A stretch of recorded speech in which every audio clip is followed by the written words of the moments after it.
In 2021, the University of Idaho Library and Alfred W.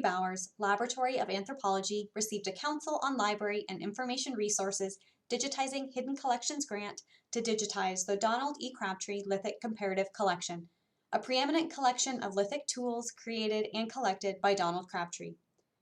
Most of the tools in the Crabtree collection are made of obsidian, resulting in a problematic level of shininess when attempting to take 2D photos and create 3D models using photogrammetry. Coding objects is an established norm when imaging certain shiny objects for photogrammetry, but these processes are usually toxic, may mask an object's original color, and damage potential future forensic examinations of these objects.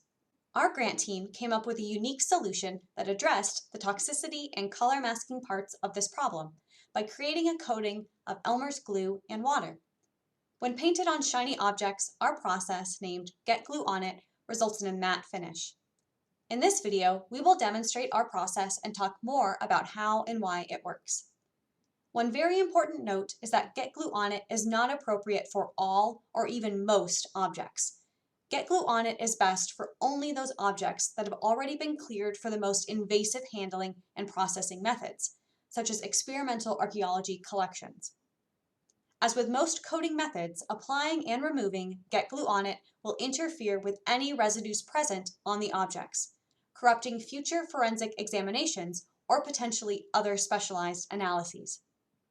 The first step is to gather supplies, which include Elmer's white school glue, warm water, an airtight container, paintbrushes, small bowls, neoprene, paper towels, and of course, obsidian objects or any other shiny object. Before coating the object, make sure all the supplies mentioned are staged and ready. The second step is to prepare the glue mixture. This is made up of about 80% glue and 20% warm water. We have found it much easier to mix the two when using warm water, as this helps us achieve the consistency we need to coat the obsidian objects. We usually make a large batch at a time and store it in an airtight container for easy access. Our team likes to apply the coating with the object placed on a piece of neoprene covered with a paper towel. We then set the coated object on the uncovered neoprene to dry. If you leave it on the paper towel, it could get stuck and ruin the glue coating. We use inexpensive craft paintbrushes, but any paintbrush can be used.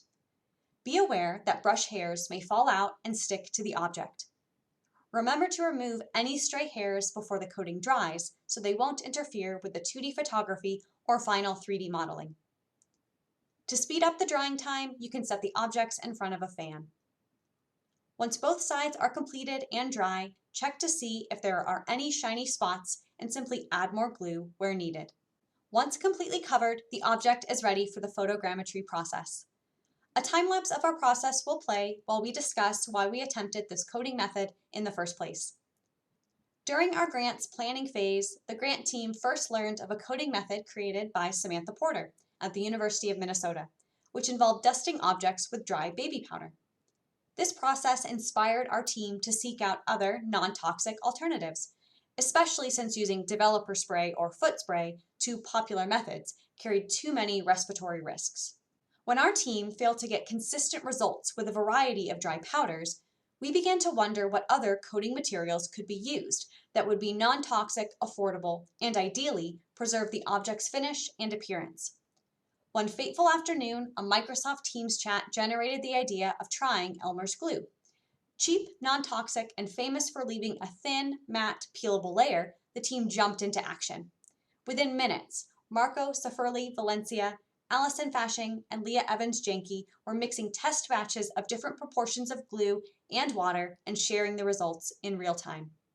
What started as a collaborative brainstorm by the grant leadership team was eventually finalized into a formal process with help from our team of undergraduate student digitization assistants, who helped perfect the Get Glue On It method. This coating method has allowed us to more easily handle and photograph shiny objects and create 3D models, especially when compared to other coating processes like developer spray or foot powder. Overall, Get Glue On It is affordable, reliable, and consistent, allowing us to produce a high-quality 3D shapefile all in one take that still includes the object's original color. We look forward to sharing the final digitized collection with everyone soon.